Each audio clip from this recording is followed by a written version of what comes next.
आशा करता हूं आप सब बहुत अच्छे होंगे।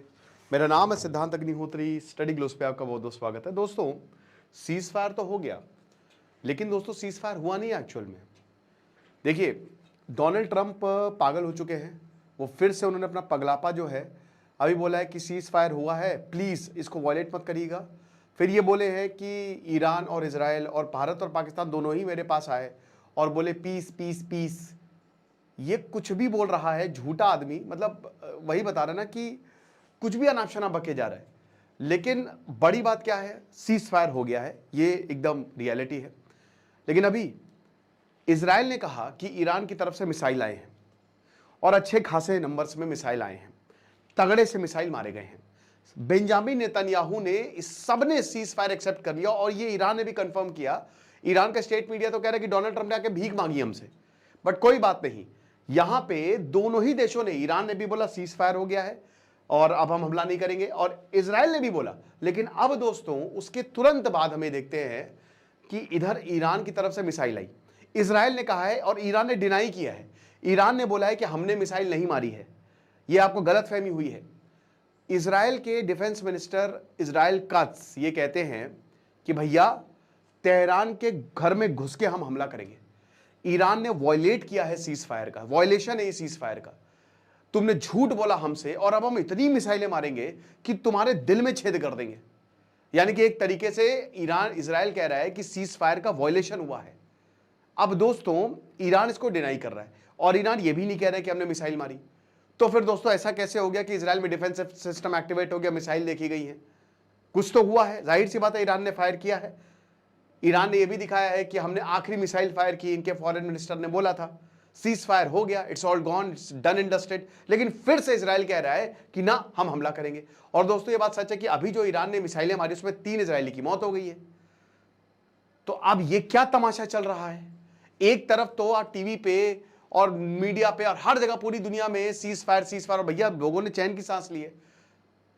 आपको एक और फैक्ट बताता हूं, दो फैक्ट है, सच्चाई बताता हूं कि यहां पे ईरान ने पता है क्या किया? इजराइल ने ईरानियन 20 टॉप ईरानियन कमांडर्स को एक धमकी भेजी है। ये चिलिंग मैसेज जो है वो ऑडियो अभी बीबीसी ने रिपोर्ट की है कि उसमें यही था कि हेलो, इजराइल के जो मोसाद के एजेंट्स हैं, इस स्ट्राइक से पहले 13 जून तो ईरानियन कमांडर ने बोला हेलो, बोला उधर इजरायली कमांडर अस्सलाम वालेकुम जो एजेंट थे, इन्होंने कहा कि हाँ बताइए हेलो। तो बोला कि सुनो तुम्हारे ऊपर हमला होने वाला है, 12 घंटे हैं तुम्हारे पास, अगर तुम अपनी जान बचाना चाहते हो तो अपने बीवी बच्चों के साथ देश छोड़ दो। तो बोला कि क्या? बोला कि हाँ, और ये मैसेज दो वहां पे जाके कि हमने ईरान का साथ छोड़ दिया है। ये दोस्तों कैमरा जो ऑफ हो जाता है ना, इसका कुछ करना पड़ेगा मुझे। तो बोला कि ये हमने रिजीम का साथ छोड़ दिया है और ये सब बकवास है। तो बोला कि मैं तुमको कहां पे भेजूं? बोला कि मैं टेलीग्राम आईडी भेज रहा हूं, उस पर भेजो, और अगर तुमने नहीं किया तो तुमको पाउडर बना देंगे, हम तुमको हवा में उड़ा देंगे। तो इस तरीके के इजराइल के एजेंट्स, मतलब ऐसा कॉवर्ट ऑपरेशन ताकि अंदर तक ये लोग हिल जाए, है ना, ये इजराइल ने किया है। लेकिन जो भी है फिलहाल दोस्तों अब 2 ही पॉसिबिलिटी है। पहली बात, 3 पॉसिबिलिटी है, मैं आपको बता देता हूं। पहली तो ये है कि ये सब शांत हो जाएगा, ये बस धमकियां हैं, शायद इजराइल मिसाइल मारे। लेकिन दूसरी पॉसिबिलिटी ये है कि ये फिर से युद्ध शुरू हो सकता है, क्योंकि अब ये मिसाइल का आदान प्रदान हो रहा है। अब अभी आज सीज फायर हो गया, सबने ऑब्जेक्टिव अचीव कर लिए, तो अब कुछ बचा नहीं युद्ध में। इजराइल कह रहा है कि हमको न्यूक्लियर प्रोग्राम खत्म करना था, वो हो गया। हर साइड विक्ट्री क्लेम कर रहा है, ठीक है। इजराइल कह रहा है कि हमने जीत गए, अमेरिका कह रहे, डोनाल्ड ट्रंप कह रहे कि हमने युद्ध रोक दिया, ईरान कह रहे कि आखिरी मिसाइल हमने बरसाए, हमने उनके लोगों को मारा, हमने अमेरिका को भी जवाब दिया। डोनाल्ड ट्रंप आए, हमसे पीस की भीख मांगने लगे कि भैया प्लीज शांति करिए, अमन चैन करिए। तो हर तीनों साइड जो है वो विक्ट्री क्लेम कर रहे हैं। मतलब खैर इजराइल ईरान वॉर है, इजराइल और ईरानी जो है वही दोनों साइड जो है वो कह रहे कि हम जीते, हम फर्स्ट। तो हो सकता है कि अब तो कोई मोटे बचा नहीं, तो इधर से मिसाइल मारी जाए तो फिर उधर से मिसाइल मारी जाए, तो यही चलता रहे, 4-5 दिनों तक और लाशें बिछेंगी और छठे दिन फिर सीज फायर हो जाएगा। या फिर तीसरी पॉसिबिलिटी यही है कि भैया ईरान जो है डिनाई करे, अमेरिका को बोले कि आप रोकिए इजराइल को, क्योंकि ईरान ने ये कंडीशन रखी थी कि हम तभी रुकेंगे जब इजराइल रुकता है। इनकी फॉरेन मिनिस्ट्री का स्टेटमेंट था कि हमको कोई दिक्कत नहीं है, हम नेगोशिएशंस पे आ जाएंगे, लेकिन पहले आप इजराइल को रोकिए, उसको बोलिए कि वो बम ना मारे। तो ये सब हो रहा है, ये भी पॉसिबिलिटी है।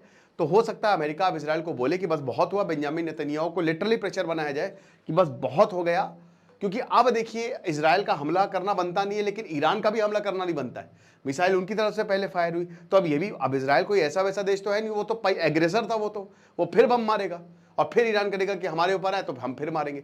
एक को तो रुकना ही पड़ेगा। तो अभी तो अच्छी खबर आई थी, लेकिन फिर से ऐसा लगा कि सीज फायर वायलेशन हुआ। अभी डेवलपिंग स्टोरी है, कोई और अपडेट आएगी तो मैं आपको जरूर बताऊंगा। एनसीईआरटी का हमारा कोर्स आप अवेल कर सकते हैं दोस्तों, डिस्क्रिप्शन कमेंट बॉक्स में लिंक दिया है, 2000 रुपए का है। Combined NCERT geography, polity, history और economy, NCERT 80 coupon code use करिए। डिस्क्रिप्शन कमेंट बॉक्स में लिंक है। Thank you so much.